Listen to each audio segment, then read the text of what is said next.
राजाच्या दारामध्ये एक संन्याशी गेला. राजाही अधिकारी होता आणि संन्याशी अधिकारी होता. संन्याशी कोणालाही म्हणत जाऊ नका बरं का. बायका जगवायचा कंटाळा आला ते पण स्वतःला संन्याशी म्हणू लागले. असा संन्याशी नव्हता तो. चित्रातली बाई पाहिल्याच्या नंतर सुद्धा ज्याला ती आपल्या माते समान वाटावी असा जो कोणी असेल ना त्याला खऱ्या अर्थाने संन्याशी म्हणायचं. असा सर्व परीक्षेमध्ये उत्तीर्ण झालेला संन्याशी एका राजाच्या दारामध्ये गेलाय. सकाळी सकाळी 6 वाजता राजाच्या दारामध्ये गेला आणि सकाळी सकाळी भिक्षे करता अलप ठोकली. ज्याच्या दारात अलप ठोकली त्याने सकाळी सकाळी आई जगदंबेची पूजा नुकतीच आटोपली होती. आई जगदंबेची पूजा झालीये. बाहेर पाहिले दारामध्ये एक संन्याशी आलाय आणि तो संन्याशी त्याने पहिला एकीकडे सूर्य होता एकीकडे संन्याशी होता. सूर्याकडे पाहिला संन्याशाकडे पाहिला. सूर्याच्या प्रकाशाला लाजवेल इतका तेजस्वी संन्याशी दारामध्ये होता. सूर्याच्या प्रकाशाला लाजवेल इतका तेजस्वी संन्याशी त्या राजाने पाहिला आणि घरामध्ये आई होती. आईला विचारलं, आई सूर्याच्या प्रकाशाला लाजवेल इतका तेजस्वी संन्याशी आपल्या दारामध्ये आलाय, सांग म्हटले त्याला काय देऊ. आता ती अधिकारी बाई होती. आपल्या बायकांसारखी होती का? एक डोळा हेकणा किधर भी देखणा, पाहायची भिताडाकडे चालायची तिसरीकडे, अशी बाई नव्हती ती. ती स्वराज्य जननी राजमाता राष्ट्रमाता जिजाऊ मासाहेब होत्या, जिने आपल्या पुत्राला वयाच्या 16व्या वर्षी शिकवलं होतं. अरे शुभा शुभा तुम्हाला राजा व्हायचंय, राजा शुभा तुम्हाला राजा व्हायचंय, बाया वाचवणार राजा व्हायचंय, बाया वाचवणार राजा नाही व्हायचं. असं ज्या आईने आपल्या पुत्राला सांगितलं ना ती बाई होती ती स्वराज्य जननी. आणि त्या आईने पुत्राला सांगितलं, शुभा इतका जर अधिकारी संन्याशी आपल्या दारामध्ये आला असेल ना तर आपणच त्याच्या झोळीत बसू ना, कशाला काही शिल्लक ठेवायचं. असं म्हटल्याच्या नंतर त्या राजाने कंकाला बोलून घेतलं. कंक कंक म्हणजे हिसाब करणारा.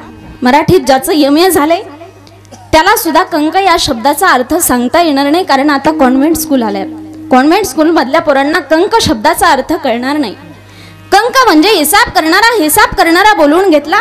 स्वराज्याचा ज्याला सगळा हवाल पाठ आहे. आपल्या ताब्यामध्ये गड किती, आपल्या ताब्यामध्ये किल्ले किती, आपल्या ताब्यात जमीन किती, आपल्या ताब्यात रयत किती, हे सगळं त्या कागदावरती लिहिलं.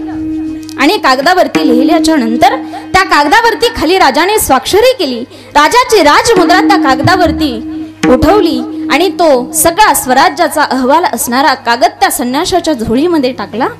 जसा कागद त्या संन्याशाच्या झोळीमध्ये टाकला, ज्या संन्याशाच्या झोळीत टाकला ना त्या संन्याशाचं नाव आहे समर्थ रामदास स्वामी. समर्थ रामदास स्वामींनी तो कागद वाचायला सुरुवात केली.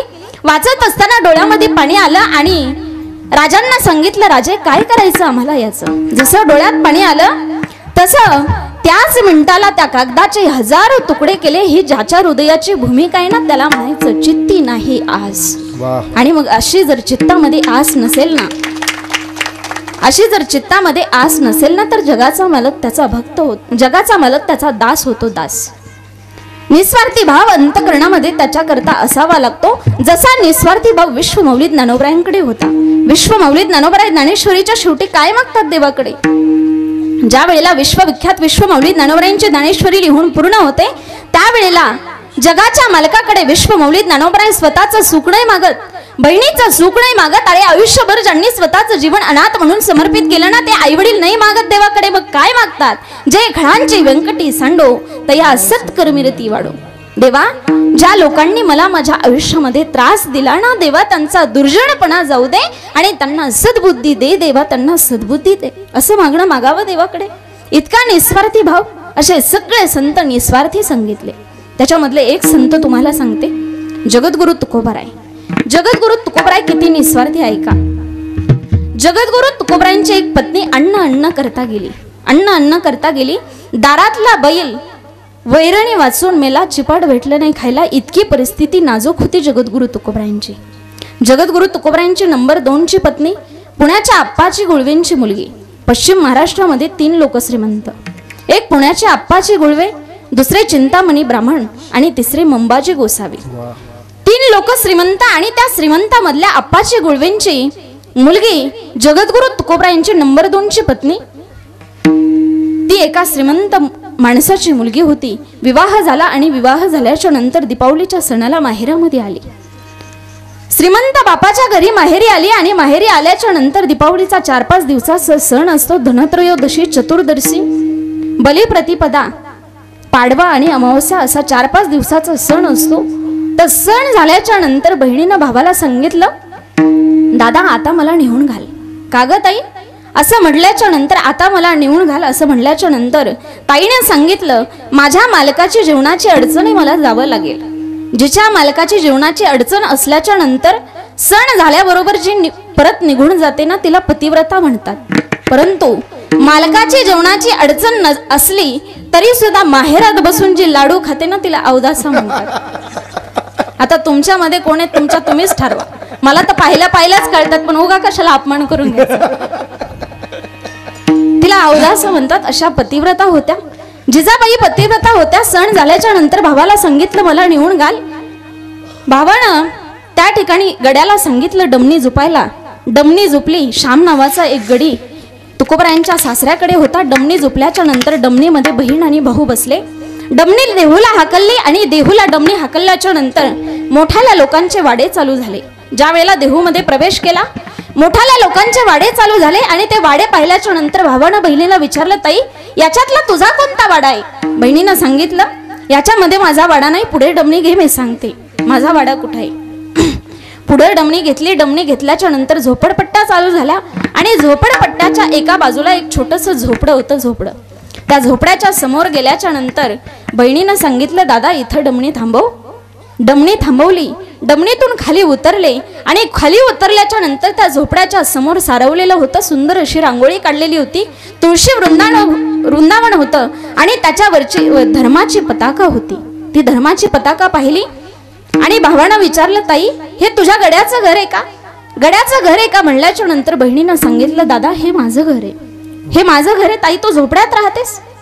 भावाच्या डोळ्यामध्ये पाणी आलं आणि बहीण भावाला सांगू लागली, ताई दादा तू का काळजी करतोस माझा संसार पाहिल्याच्या नंतर?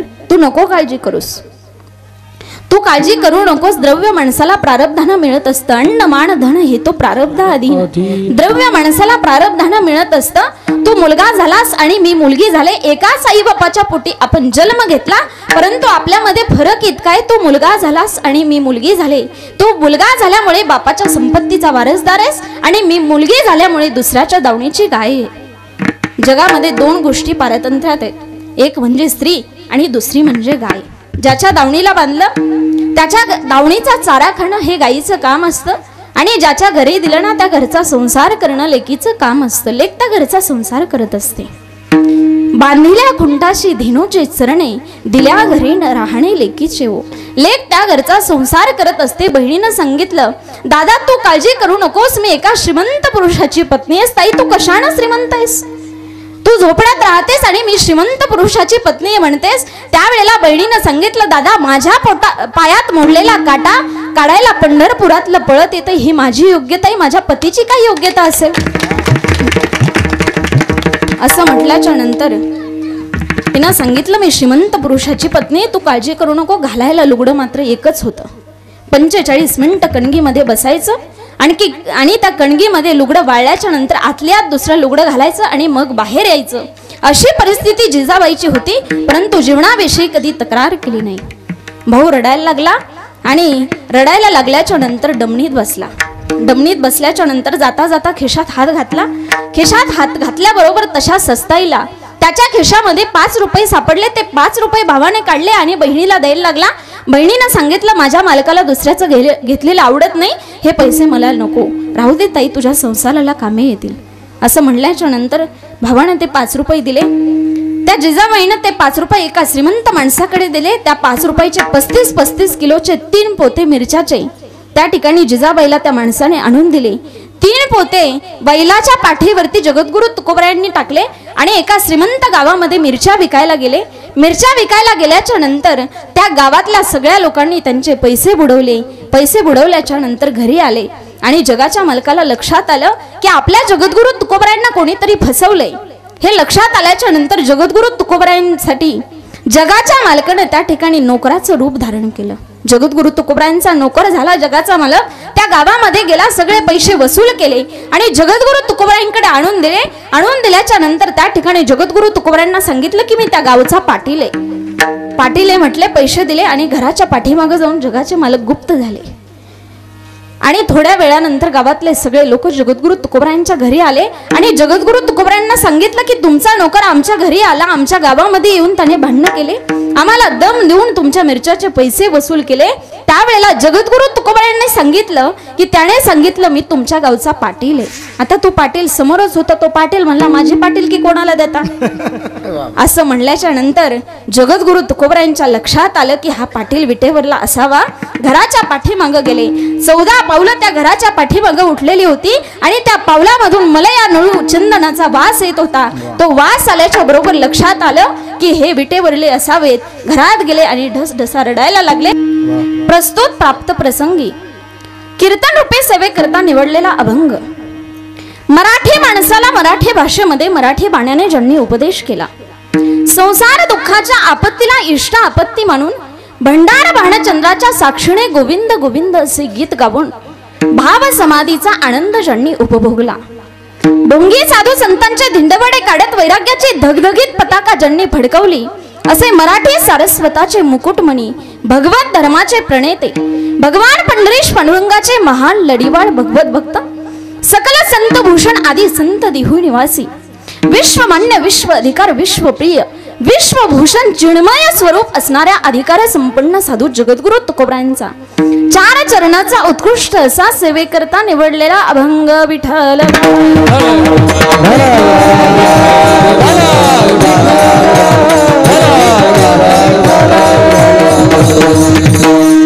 तर या अभंगाचा सरळ सरळ भावार्थ असा आहे. काय सांगतात जगद्गुरु तुकोबरा या अभंगाद्वारे?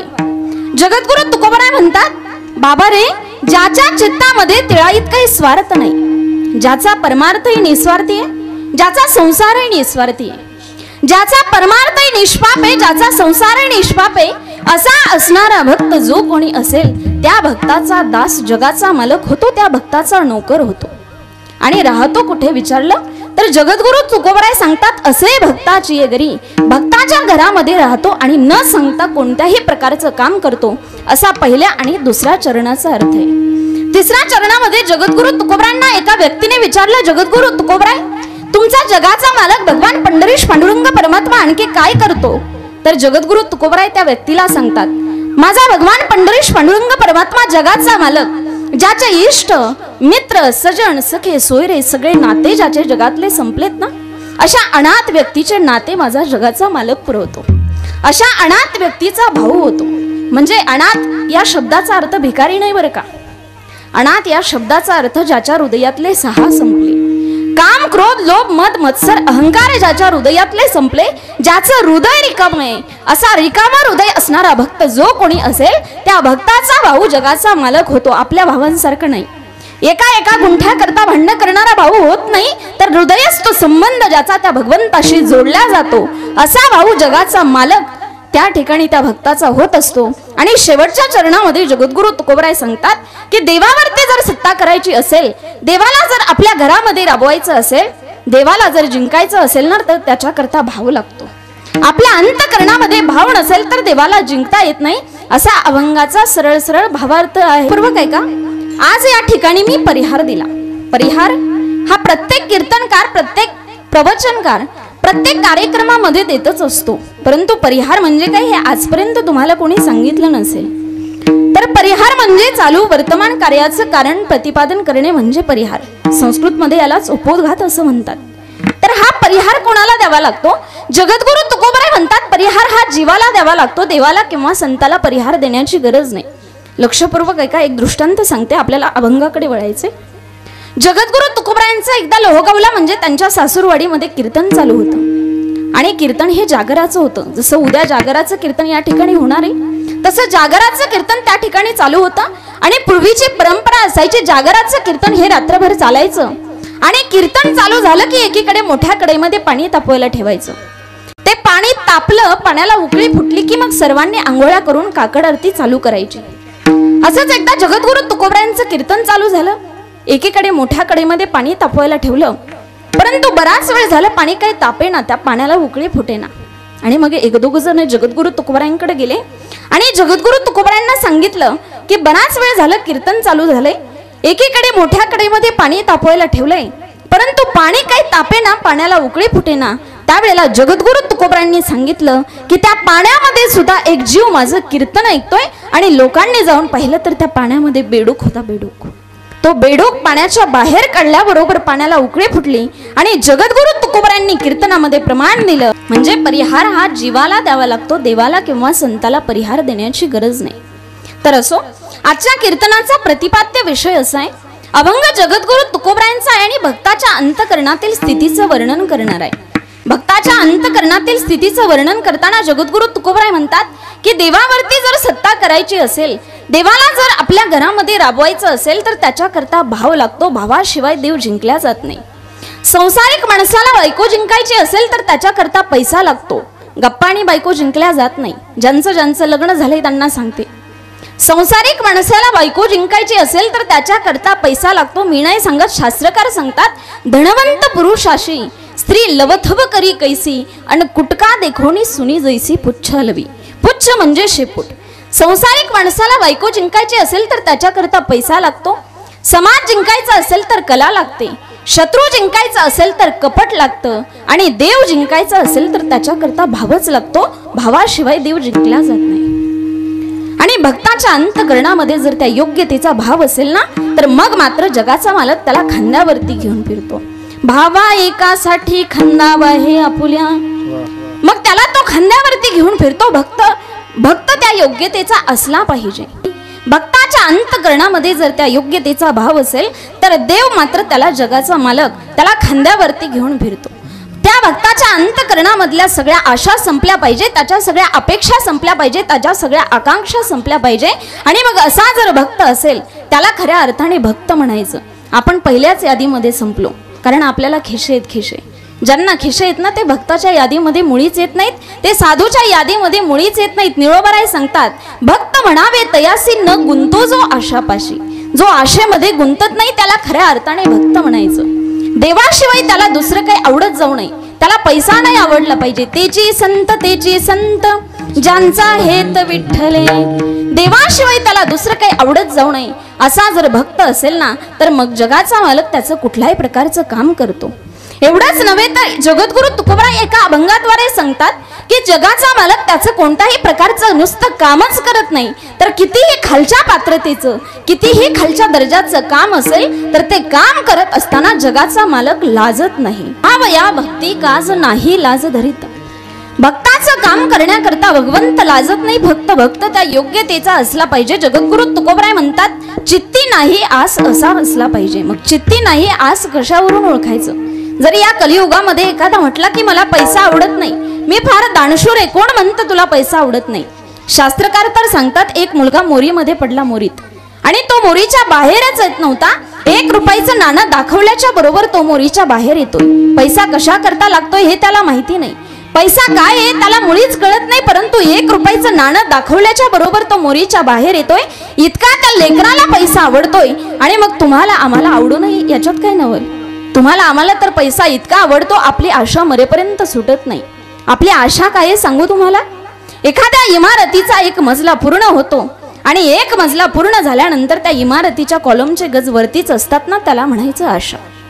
इमारतीचा दुसराही मजला पूर्ण होतो तरी सुद्धा त्या इमारतीच्या कॉलमचे गज वरतीच असतात, त्याला म्हणायचं आशा. इमारतीचा 3राही मजला पूर्ण होतो तरी सुद्धा त्या इमारतीच्या कॉलमचे गज वरतीच असतात, त्याला म्हणायचं आशा. आणि एक हिंदी कवी सांगतो की ही आशा माणसाला मरेपर्यंत संपत नाही. चाह पैसों से आणो में आने लगी, चाह आणो से रुपया बनाने लगी, चाह रुपया से नोटे छपाते चली, चाह नोटे से कोटी चुनाते रही, चाह कोटी से मोटर बुलाते रही, चाह मोटर ने होटल ले जाते रही, चाह होटल की बोतल बुलाते रही, चाह बोतल ने हॉस्पिटल ले जाते रही. मरेपर्यंत ती आशा माणसाला मरेपर्यंत संपत नाही. तो हिंदी कवी म्हणतो, चाह पैसों से आणो में आने लगी. चाह पैशापासून आण्यापर्यंत येते, आण्यापासून रुपयापर्यंत येते. त्या रुपयाचं रूपांतर नोटीमध्ये होतं, नोटीचं रूपांतर कोटीमध्ये होतं. ती कोटी रुपयाची गाडी ज्या वेळेला घरापर्यंत येते आणि ती गाडी आपल्याला हॉटेलपर्यंत घेऊन जाते. हॉटेलमध्ये ज्या वेळेला बाटली हातामध्ये येते ना, ती बाटली आपल्याला हॉस्पिटल पर्यंत घेऊन जाते आणि हॉस्पिटल पासूनचा प्रवास आपला ज्या वेळेला स्मशानापर्यंत होतो ना, त्या ज्या वेळेला खऱ्या अर्थाने आपल्या जीवनातली आशा संपत असते तोपर्यंत संपत नाही. आणि मग अशा परिस्थितीमध्ये एखादा जर म्हटला मला पैसा आवडत नाही, माझ्या चित्तामध्ये कुठल्याही प्रकारची आस नाही, तर आस नाही कशावरून ओळखायचं सांगते तुम्हाला एक उदाहरण. लक्षपूर्वक ऐका. एका महान साधूचं लग्न झालं. घटना लक्षपूर्वक ऐका म्हणजे तुम्हाला समजेल. एका महान साधूचं लग्न झालं. त्या साधूचं नाव आहे नामदेवराय. बिदरच्या बादशहाचा एक सरदार जातीनं शिंपी आणि त्या सरदाराच्या मुलीचं नाव आहे राजाई. ती नामदेवरायांची धर्मपत्नी. बिदरच्या बादशहाचा सरदार इतका श्रीमंत, एका सरदाराला बसायला 844 घोडे, 2.25 किलो चांदीच्या रेखी व बुट ठेवायला होत्या, अर्धा किलो सोन्याचा लगाम एका घोड्याच्या तोंडामध्ये होता. आणि असे 22 सरदार बिदरच्या बादशहाकडे होते. असे 22 सरदार बिदरच्या बादशहाकडे. त्यातल्या एका सरदाराची मुलगी नामदेवरायांची धर्मपत्नी. त्यांचं लग्न झालं आणि लग्न झाल्याच्या नंतर दीपावलीच्या सणाला गुमास्ता पाठवला. गुमास्ताच्या कमरेला लखोवटा दिला. चित्ती नाही आज सांगते. गुमास्ताच्या कमरेला लखोवटा दिला. गुमास्ता दामोशेट्टीच्या दारामध्ये येऊन पोहोचला. दामोशेट्टीच्या दारामध्ये आल्याच्या नंतर सुंदर अशी रेशमाची पगडी, सुंदर असा पोशाख आहे. ज्या घोड्यावरती बसून आलाय त्या घोड्याला अर्धा किलो सोन्याचा लगाम आहे. परंतु घरातली स्त्री बाहेर येत नव्हती, कारण पूर्वीच्या काळची गोड संस्कृती होती. बाहेरचे पाहुणे आल्याच्या नंतर घरातल्या स्त्रिया त्यांच्या समोर जात नव्हत्या. आता संस्कृतीचं मात्र झालं. मात्र मला असं वाटतं संस्कृतीचं सगळ्यात जास्त मात्र जर कोणी केलं असेल ना, तर ते पैशावाल्या लोकांनी केलं, ज्यांच्याकडे पैसा जास्त झालाय. गरीबाच्या बायका गाऊन घालत नाहीत, श्रीमंताच्या बायका गाऊन घालतात. असो, आपला तो विषय नाही. दामोशेट्टीच्या दारामध्ये तो गुमास्ता गेला आणि गुमास्ता गेल्याच्या नंतर तो गुमास्ता बाहेर उभा राहिला. 45 मिनिटं दारामध्ये गुमास्ता उभा आहे, परंतु घरातली स्त्री बाहेर येत नव्हती. 45 मिनिटांनी सासू बाहेरून आली आणि सासू बाहेरून आल्याच्या नंतर सुनबाईने सासूला सांगितलं, आत्या 45 मिनिटं झाले दारामध्ये गुमास्ता उभा आहे. सासूने खिडकीमधून पाहिलं. सुंदर अशी रेशमाची पगडी, सुंदर असा पोशाख आहे. ज्या घोड्यावरती बसून आलाय त्या घोड्याला अर्धा किलो सोन्याचा लगाम आहे. आणि राजाईला म्हटला, गोनाई राजाई मोठा माणूस दिसतोय, अगं त्याच्यासमोर कसं जावं. लगेच मंगळवेड्याला दामोशेट्टीला आमंत्रण पाठवलं. दामोशेट्टी मंगळवेड्यावरून आले. आल्याच्या नंतर गुमास्ताला रामराम घातला. रामराम घातल्याबरोबर गुमास्ता घोड्यावरून खाली उतरला आणि खाली उतरल्याच्या नंतर 4-5 ठिकाणी शिवलेला बूट दामोशेट्टीच्या पायामध्ये होता. तरी सुद्धा दामोशेट्टीचे पाय त्याने धरले. कारण काय, तर त्याच्या मालकाचे व्याही दामोशेट्टी होते. पाय धरल्याच्या नंतर कमरेचा लखवटा दामोशेट्टीच्या हातामध्ये दिला. दामोशेट्टीने प्यायला पाणी दिलं आणि घरामध्ये गेले. घरात गेल्याच्या नंतर गुणाईला विचारलं, नामदेवराची आई, व्याहाचं पत्र आलंय. आपल्या सुनबाई दीपावलीच्या सणाला माहेरी पाठवायच्यात का नाही? आपल्या सुनबाई दीपावलीच्या सणाला माहेरी पाठवायच्यात का नाही म्हटल्याच्या नंतर गुणाईनं सांगितलं, एवढं लक्ष्मीपूजन आपल्या घरीच होऊ द्या. असं म्हटल्याच्या नंतर राजाईच्या डोळ्यामध्ये पाणी आलं. कारण दीपावलीच्या सणाला लेकीला माहेराला जावं वाटतं. राजाईच्या डोळ्यामध्ये पाणी आलं आणि राजाईने सासऱ्याला आवाज दिला, मामाश्री दीपावलीच्या सणाला माहेराला पाठवू नका, परंतु भाऊबीजेच्या दिवशी माझा दादा इथं यावा अशी माझी इच्छा आहे. लगेच दामोशेट्टीने त्या पत्राच्या खाली एक ओळ लिहिली, माननीय स्त्रीत्व्याही आपले सुपुत्र नामदेवाचे मेहुणे राजाईचे बंधू भाऊबीजेच्या दिवशी आमच्या इथे यावे अशी विनंती कळावे. आपला व्याही पांडुरंगदास दामोशेट्टी. आणि दिलं पत्र त्या गुमास्ताच्या हातामध्ये. गुमास्ताने कमरेला लखुवटा ठेवला, घोड्यावरती बसला आणि जायला निघाला. जात असताना 10-5 फूट गेल्याच्या नंतर दामोशेट्टीने त्याला परत आवाज दिला. 50 फूट गेल्याच्या नंतर तो गुमास्ता परत आला आणि घोड्यावरून खाली उडी टाकली. जशी घोड्यावरून खाली उडी टाकली ना, तशी दामोशेट्टीने त्याला कडकडून मिठी मारली. कडकडून मिठी मारल्याच्या नंतर दामोशेट्टी म्हटले, इथून माघारी गेल्याच्या नंतर आमच्या व्याहाला काय सांगशील? तुमच्या व्याहाच्या दारामध्ये गेल्याच्या नंतर पाण्या व्यतिरिक्त दुसरं काही मिळालं नाही हे सांगशील? त्यावेळेला त्या गुमास्ताच्या डोळ्यामध्ये पाणी आलं आणि त्या गुमास्ताने एक वाक्य वापरलं, आई गेल्याच्या नंतर गळ्याला कडकडून मिठी मारणारे जगातले तुम्ही पहिले व्यक्ती आहात. नाहीतर रोज घरी गेल्याच्या नंतर आई गळ्याला कडकडून मिठी मारायची आणि एक वाक्य वापरायची, माझा बाळ आलास करे. आई गेल्याच्या नंतर एवढी कडकडून गळ्याला मिठी मारणारे जगातले तुम्ही पहिले व्यक्ती आहात. 8 दिवस जेवायचं काम नाही, इतकं पोट भरलंय आणि काय जेवायचं. असं 14 माणसाचं कुटुंब नामदेवरायांचं होतं. ते 14 माणसांची नावं वाचल्याच्या नंतर जगाच्या मालकाने विचारले, ही तुमच्याच घरातली माणसं आहेत? हो म्हटली, आमच्याच घरातली माणसं आहेत. मग हे 25 किलो होण काढून घे. 25 किलो होण काढून घे म्हटल्याच्या नंतर राजाईनं सांगितलं, राशन दुकानदार हे राशन कार्ड आमचं, या राशन कार्डावरची नावं आमची आहेत, परंतु हे 25 किलो होण आमचं नसेल, हे राशन आमचं नसेल, कारण लग्न झाल्यापासून अर्धा किलो तांदूळ पण कोणी दिले नाही. हे 25 किलो होण आम्हाला कोण आणून देईल? त्यावेळेला जगाच्या मालकाने सांगितलं, तुला 3 वेळा विचारलं राशन कार्ड वाचता येईल? हो म्हटली वाचता येईल. याच्यावरचे नावं तुमच्याच घरातले आहेत? हो म्हटली आमच्याच घरातले. मग घे काढून म्हटल्याच्या नंतर राजाईने ते काढून घेतलं आणि काढून घेतल्याच्या नंतर संध्याकाळच्या वेळेला सासूबाई बाहेरून आली. सासूबाई आल्याच्या नंतर गोणाईनं सांगितलं, त्या ठिकाणी गोणाईला सांगितलं, आत्या राशन दुकानदाराने आपल्याला 25 किलो होण दिले, 25 किलो होण दिले, त्यातलं अर्धा किलो होण गोणाईनं ओटीमध्ये घेतलं आणि सोनाराच्या दुकानामध्ये गेल्या. सोनाराच्या दुकानामध्ये गेल्याच्या नंतर त्या सोनाराने ते 1 किलो होण पाहिलं आणि त्या सोनाराला चक्रा यायला लागला, चक्रा, कारण त्याच्या 3 पिढ्या त्याने होणच पाहिलं नव्हतं. गल्ला सोडून पडलं ते आणि नोकर विचारू लागले काय झालं? तो म्हटला होण आले होण, याचे पैसे किती द्यावं हेच कळणार. जेवढे त्याच्या गल्ल्यामध्ये होते तेवढे त्या ठिकाणी गोणाईच्या ओटीमध्ये टाकले. गोणाईने ते सगळे पैसे घेतले आणि संसार उपयोगी सगळ्या वस्तू घरामध्ये आणल्या. संसार उपयोगी सगळ्या वस्तू घरामध्ये आणल्या. नामदेवांचं घर लखलख करायला लागलं आणि ही वार्ता एक दिवस नामदेवरांच्या कानावरती गेली. नामदेवरांना कोणीतरी सांगितलं, गावात तुमच्या इतका श्रीमंत कुणी नाही, तुमच्या घरात शिजलेल्या तांदळाचा वास आमच्या घरामध्ये येतोय, इतके सुगंधित तांदूळ तुमच्या घरामध्ये आहेत, बाकीच्या पदार्थांचं विचारूच नका. असं म्हटल्याच्या नंतर नामदेवराय म्हटले, कण्या खाता खाता आयुष्य गेलं आमचं आणि आमच्या इतका गावात श्रीमंत कोणी नाही, घरी जाऊन पाहावं तरी. नामदेवराय घरी निघाले. घरी गेल्याच्या नंतर राजाईनं पाय धुवायला पाणी दिलं, बसायला पाट टाकला आणि सुंदर असं मोठं ताट आहे. त्या ताटामध्ये 1 लिटर दूध दिलं आणि 1 वाटी तूप दिलं. आता ते तूप आणि दूध पाहिल्याच्या नंतर नामदेवराय विचार करायला लागले, आपण हे चित्रात तर पाहत नाही ना, आपण स्वप्नात तर नाही ना. स्वतःला चिमटा घेऊ लागले नामदेवराय आणि लक्षात आलं की हे चित्रात नाही पाहत, हे वास्तवात आहे. पात्राला नमस्कार केला, जेवण केलं नाही, आईला आवाज दिला आणि आईला आवाज दिल्यानंतर आईला सांगितलं, आई हे सगळं कोणी दिलं? आईने सांगितलं, मी घरीच नव्हते, तुझ्या बायकोला विचार. राजाईला आवाज दिला, राजाई हे सगळं कोणी दिलं? राजाईनं सांगितलं, राशन दुकानदाराने दिले. नामदेवरायांनी विचार केला, राशन दुकानदाराची बायको रोज दुसऱ्याच्या इथं रोजाने कामाला जाते आणि तो 25 किलो होण देईलच कसं? हा राशन दुकानदार विटेवरला असावा. विचार केला आणि आईला आवाज दिला आणि आईला सांगितलं, आई तुला संसार पाहिजे की मी पाहिजे? कोणत्या आईला संसार आपलासा वाटण सांगा ना. त्या आईने सांगितलं, डोळ्यामध्ये पाणी आलं, नामा मला फक्त तू पाहिजेस. नामदेवरायांनी एक वाक्य वापरलं. नामदेवराय म्हटले, आई तुला जर मी पाहिजे असेल ना तर हे सगळं आताच्या आत्ता घराच्या बाहेर फेकून दे. एवढ्या रात्री 11 11:30 वाजता थाळी वाजवली.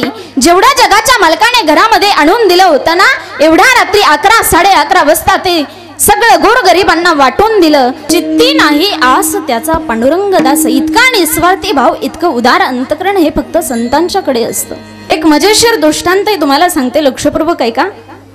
फार मजेशीर आहे, लक्षपूर्वक ऐका, तुम्हाला आनंद घेता येईल या दृष्टांताचा. एका मुलीचा विवाह झाला. मुलीचा विवाह झाला. मुलगा नवरदेव मुलगी पाहायला गेला. मुलगी पसंत झाली. गुणवान नवरदेव होता तो. आत्ताच्या कलियुगातल्या नवरदेवांसारखा नव्हता. माझे पतिदेव मला पाहायला आले त्यावेळेला 50 मुली पाहून आले होते, मी 51वी होते आणि मला पाहून गेल्याच्या नंतर आमच्या घरच्यांना फोन केला की तुमचा रिप्लाय काय आहे ते लवकर सांगा, आम्हाला दुसरं स्थळ पाहायला जायचंय. म्हणजे यांना 52वी पाहायला जायचं होतं. असे काही नवरदेव असतात, तसे ते गुणवान आहेत. ते गुणवान आहेत म्हणूनच तर मी आज या नारदाच्या गादीवरती उभी आहे. जर ते गुणवान नसते ना तर मी या नारदाच्या गादीवरती उभी नसते.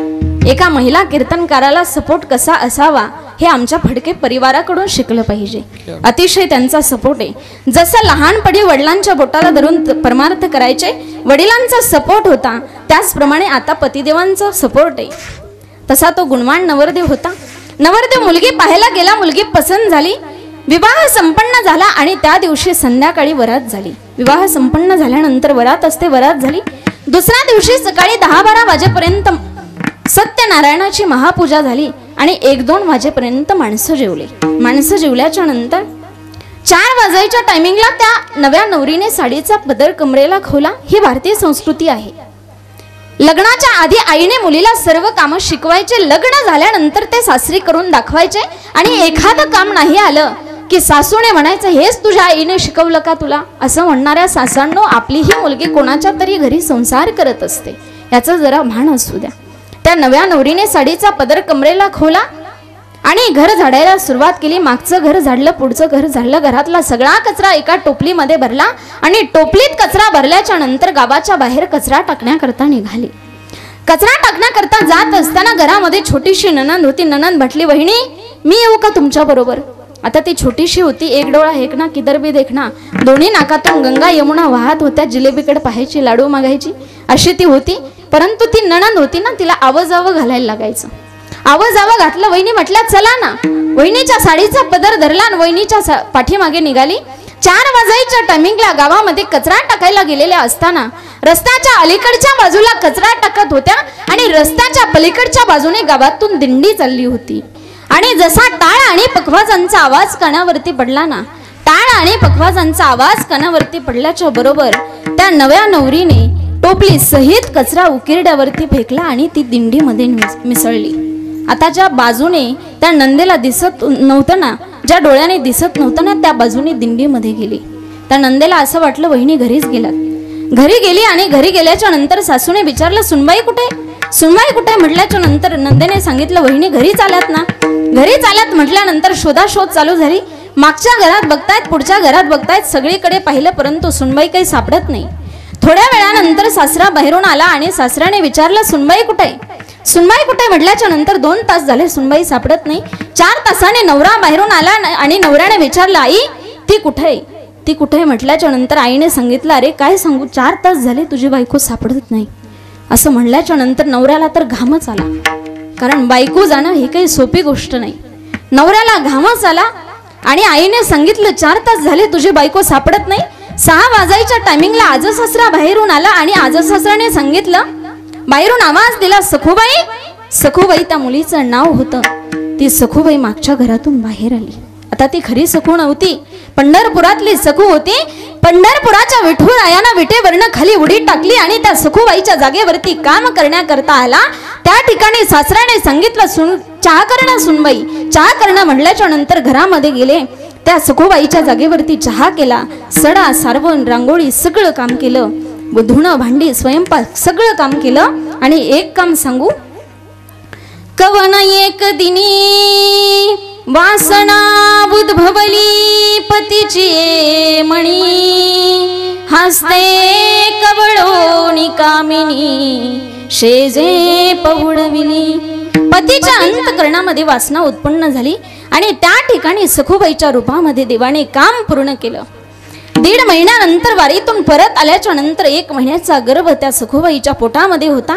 1 महिन्याचा गर्भ पोटामध्ये कळल्याच्या नंतर सखूबाई देवघरामध्ये गेला. देवघरामध्ये गेल्याच्या नंतर विठ्ठलाची मूर्ती हातावरती घेतली, देवपूजा झाली आणि विठ्ठलाच्या मूर्तीला प्रश्न विचारू लागल्या. दिंडीमध्ये गेल्याच्या नंतर जे कोणी वयाने मोठे होते त्यांना माझे पिता मानत होते, जे कोणी वयाने लहान होते त्यांना माझा भाऊ मानत होते. आतापर्यंत ज्याच्याशी लग्न झाले त्याच्याशी संग नाही. आणि मग हा 1 महिन्याचा गर्भ कोणाचा. त्यावेळेला ती विठ्ठलाची मूर्ती बोलू लागली, अगं सखे किती मूर्ख आहेस तू, अगं सखे किती मूर्ख आहेस तू. ज्या दिवशी तुझं लग्न झाले त्याच्या दुसऱ्या दिवशी तू दिंडीमध्ये गेलीस. हे जर तुझ्या घरच्यांना समजलं असतं ना तर तुझा संसार उद्ध्वस्त झाला असता. एका निष्ठावंत वारकऱ्याची तू घरची मुलगी आहेस आणि तुझा संसार उद्ध्वस्त होऊ नये याच्याकरता तुझ्या जागेवरती संसार केला आणि गर्भ तुझ्या हृदयामध्ये याचं मूर्तिमंत प्रकरण पटवून देताना जगद्गुरु तुकोबराय म्हणतात, साधा वया भक्ती काज नाही लाज धरीत. सखूबाईनं भगवंताचं भक्त निष्ठेने भजन केलं, भगवंताची भक्ती केली, भगवंताची वारी केली. तर भगवंताने तिच्या घरचं न सांगता सगळ्या प्रकारचं काम केलं. इतकी जर भगवंताच्या नामस्मरणामध्ये ताकद असेल तर मला असं वाटतं भगवंताचं नामचिंतन आपण केलं पाहिजे. तर असा नरदेह त्याचं भजन करण्याकरता दिलाय आणि एकदा का हा नरदेह गेला ना तुम्ही देवाकडे, तो कितीही मागा तुम्हाला परत कधीच मिळणार नाही, कधीच मिळणार नाही. कोरोनाच्या परिस्थितीमध्ये कितीतरी लोक डॉक्टरांना विनंती करत होते. कुणी म्हणत होतं माझ्या भावाला वाचवा, कुणी म्हणत होतं माझ्या दादाला वाचवा, कुणी म्हणत होतं माझ्या आईला वाचवा, परंतु वाचवता आलं नाही. गेलेला देह आपल्याला परत कधीच मिळणार नाही. म्हणून जोपर्यंत आहे ना तोपर्यंत त्याचं भजन करा. आणि त्याच्या नामस्मरणामध्ये फार मोठी ताकद आहे किती ताकद आहे सांगू तुम्हाला. भगवान पंढरीश पांडुरंगाच्या दरबारामध्ये एक खोदू नावाचा तृतीयपंथी पुरुष राहायचा. मी पुरुष याच्या करता म्हणते, त्याचं नाव खोदू होतो. भगवान पंढरीश पांडुरंगाच्या दरबारामध्ये तो राहायचा. लोक त्याला सांगायचे, अरे तुझ्या जीवनाला काही अर्थ नाही, तू तुझ्या जीवनामध्ये संसार ताटू शकत नाही, संसारिक आनंद घेऊ शकत नाही, कमीत कमी भगवंताचं भजन तरी कर, भगवंताचं चिंतन तरी कर. त्याला त्या गोष्टी लक्षात आल्या आणि भगवंताचं चिंतन करू लागला, नामस्मरण करू लागला. भगवंताच्या नामस्मरणामध्ये एवढा विलीन व्हायचा. भगवान पंढरीश पांडुरंग विटेवरून खाली उतरायचे आणि त्या खोदू नावाच्या तृतीयपंथी पुरुषाचा पितांबराने घाम पुसायचे. एवढी त्याची उंची वाढली. आणि एक दिवस भगवंताच्या नामचिंतनामध्ये तो खोदू नावाचा तृतीयपंथी पुरुष एवढा विलीन झाला. भगवान पंढरीश पांडुरंग विटेवरून खाली उतरले. त्या खोदू नावाच्या तृतीयपंथी पुरुषाचा पितांबराने घाम पुसायला लागले आणि घाम पुसता पुसता सहज भगवंताच्या बोटाचा स्पर्श त्याला झाला तर त्याचा पूर्ण पुरुष झाला. इतकी भगवंताच्या नामस्मरणामध्ये ताकद आहे की जर भगवंताच्या नामचिंतनामध्ये ताकद असेल, आपण ते भगवंताचं नामचिंतन केलं पाहिजे. मला असं वाटतं आपल्या संस्कृतीने जे आपल्याला 3 प्रकारचे धर्म सांगितले ना, त्याच्यामध्ये माणसाचा धर्म सांगितला, तो धर्म आपण निभावला पाहिजे. आपल्या संस्कृतीने 3 प्रकारचे धर्म सांगितले. देवाचा धर्म सांगितला, संतांचा धर्म सांगितला आणि माणसाचा धर्म सांगितला. 3 प्रकारचे धर्म सांगितले म्हणजेच आपली संस्कृती महान आहे. किती महान आहे सांगू तुम्हाला. आपली संस्कृती किती महान आहे सांगू तुम्हाला. पतीला दृष्टी चुकणे म्हणून स्वतःचे डोळे बांधून ठेवणारी गांधारी समोर स्वतः भगवान श्रीकृष्ण उभे राहायचे. विश्वावर प्रेम करणारे भगवान गौतम बुद्ध उपाशी वृत्त वाघिणीच्या तोंडात आपली मांडी देतात. संत नामदेव कुत्रा कोरडी पोळी खाईल म्हणून पाठीशी तुपाची वाटी घेऊन धावतात. झाड तोडणाऱ्या समोर तुळशीदास उभे राहतात आणि माझ्या मानेवर घाव घालतात, सुंदर झाडावरती नको. धर्मासाठी राई एवढे तुकडे करून घेणारा शौर्यवीर संभाजी, स्वामी कार्यासाठी सर्वस्व वेचणारे खंडोजी बल्लाळ आणि शेतकऱ्याच्या मिरचीच्या देठाला हात लावू नका, नाहीतर तुमचे हात कलम केले जातील असे स्वतःच्या सैन्याला बजावणारे छत्रपती शिवाजी राजे भोसले. इतकी महान आपली संस्कृती, इतका महान आपला देश आहे आणि त्या देशामध्ये छत्रपती शिवाजींसारखे छत्रपती होऊन गेले. ज्या भूमीमध्ये हिंदू मुसलमान एकत्र नांदू लागले, ज्या भूमीमध्ये 18 पगड जाती एकत्र करून शिवरायांनी स्वराज्य निर्माण केलं, हीच ती भूमी जी शिवरायांच्या पदस्पर्शानं पावन झालेली, ती प्रभू रामचंद्रांच्या एकवचनानं परिपूर्ण झालेली आहे. भगवान श्रीकृष्णाच्या मोरपिसानं रंगलेली आहे. गंगामाईच्या पाण्यानं पवित्र झालेली आहे. शिवशंकराच्या डमरूनं रोमांचित झालेली आहे. हिमालयानं तिला शुभ्र धवल बनवलंय. उमा पार्वतीनं तिला जगदंब स्वरूप दिलंय. लक्ष्मीनं तिला लावण्य दिले. निर्भीड अरण्यांनी तिला शृंगारलंय. अजिंठा वेरूळच्या लेण्यांनी तिला गोंदलंय. अजिंठा वेरूळच्या लेण्यांनी तिला गोंदलंय. महाभारतानं तिला चित्रभूत केलंय. संतांनी तिला अभंगवाणी दिली. अशी सदैव सत्याला मस्तके धरणारी, क्षमेला हृदयात बसवणारी, शीलवंताला सदा मानणारी ही भूमी संतांची भूमी आहे. आणि म्हणून जगद्गुरु तुकोबराय तिचं वर्णन करताना म्हणतात, पवित्र ते कुळ पावन तो देश, जेथे हरीचे दास जन्म घेते, जेथे हरीचे दास जन्म घेते, इतकी पावन आणि पुनीत आपली जन्मभूमी. अरे आपल्या भारत देशाचं वर्णन आपण एका शब्दात करू शकत नाही, इतका पावन आपला देश आहे. एक बार गलती करे उसे इंसान कहते हैं, एक बार गलती करे उसे इंसान कहते हैं, 2 बार गलती करे उसे ईमान कहते हैं, 3 बार गलती करे उसे शैतान कहते हैं, बार गलती करे उसे पाकिस्तान कहते हैं, और पाकिस्तान की हर गलती को माफ करे उसे हमारा देश हिंदुस्तान कहते हैं. हिंदुस्तान कहते हैं. इतका भारत देश आपला महान, ज्या भूमीमध्ये छत्रपती शिवराय होऊन गेले, ज्या भूमीमध्ये छत्रपती शंभूराजे होऊन गेले. अरे कोण छत्रपती, कोण शंभूराजे? शंभूराजांचं वर्णन होऊ शकत नाही. औरंगजेब बादशाह शेवटचा घटका मोजत असताना छत्रपती शंभूराजांचं वर्णन करतो. शेवटचा घटका मोजताना तो म्हणतोय, हम औरंगजेब मोहम्मद, हम मुगल सल्तनत के शहंशाह, हमारे सामने खड़ी है समुंदर सी सेना, हमारी इतनी बड़ी ताकत, हमारा इतना बड़ा गुरूर, लेकिन हम मराठों का एक किला भी नहीं ले पाए. उसकी वजह है संभा, शिवा का बेटा संभा, शिवा का बेटा संभा. अरे हमने आंखें निकाली उसकी, लेकिन अंधा हम हो गए. हमने जुबान काट डाली उसकी और बेजुबान हम हो गए. हमने खाल उखाड़ डाली थी संभा की, लेकिन आज पता चला हमारी ही खाल उखाड़ी जा रही है. अरे उसकी वजह है संभा, शिवा का बेटा संभा. शेरनी की भूख से ही शेर ने जन्म लिया होगा. सचमुच छावा है छावा, छावा है छावा.